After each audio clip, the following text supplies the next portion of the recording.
స్టైల్లో pepper chicken చాలా చాలా బాగుంటుంది. ఇది వైట్ రైస్లోకి, బగారా రైస్లోకి, చపాతీ, పుల్కా, పరోటాలలోకి చాలా బాగుంటుందండి. మీరు చేసి రుచి చూడండి. మీకు గనక వీడియో నచ్చినట్టయితే లైక్ చేయండి, షేర్ చేయండి, సబ్స్క్రైబ్ అవ్వండి.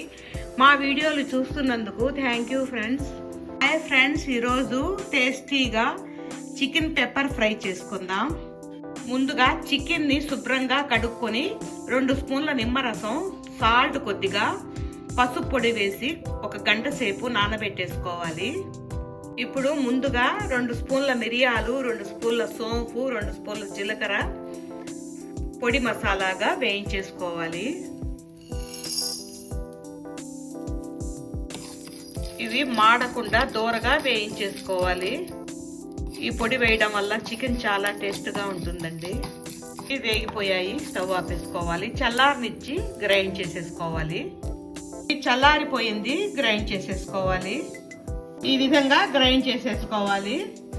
ఈ పొడిని పక్కకు తీసుకొని ఇదే జార్లో ఒక 6 పచ్చిమిర్చి, కొద్దిగా కొత్తిమీర, 1 స్పూన్ అల్లం వెల్లుల్లి పేస్ట్ వేసి పేస్ట్గా వేసేసుకోవాలి. ఈ విధంగా వేసి పెట్టేసుకోవాలి. ఇప్పుడు కడాయి పెట్టుకొని 4 స్పూన్ల ఆయిల్ వేసి సోంపు 1 స్పూను, జీలకర్ర 1 స్పూను వేసి వేయించుకోవాలి. ఒక 15 వెల్లుల్లి రెబ్బలు వేయించేసుకోవాలి. పొడవుగా తరిగిన ఉల్లిపాయలు 2 వేసేసుకోవాలి. ఇప్పుడు కొద్దిగా కరివేపాకు వేసేసుకోవాలి. ఉల్లిపాయలు కొంచెం వేగాక మనం గ్రైండ్ చేసి పెట్టుకున్న కొత్తిమీర, పచ్చిమిర్చి పేస్ట్ వేసేసుకోవాలి. అన్నీ వేగాక మ్యారినేట్ చేసి పెట్టుకున్న ఈ చికెన్ని వేసేసుకోవాలి.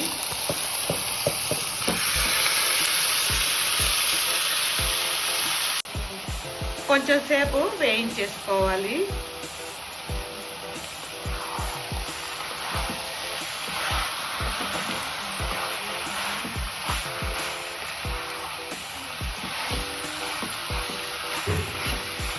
చికెన్ కొంచెం ఉడికింది.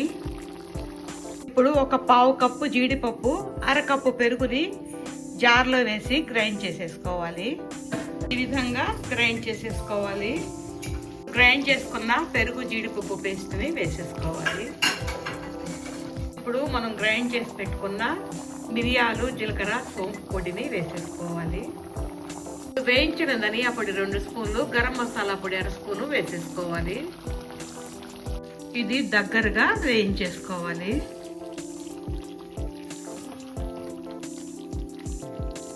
అయిపోయిందండి పెప్పర్ చికెన్. చాలా చాలా బాగుంటుంది. ఇది చల్లారేటప్పటికి ఇంకొంచెం డ్రై అయిపోతుంది. ఇది బగారా రైస్లోకి, చపాతీ, పుల్కా, పరోటాలలోకి చాలా బాగుంటుంది.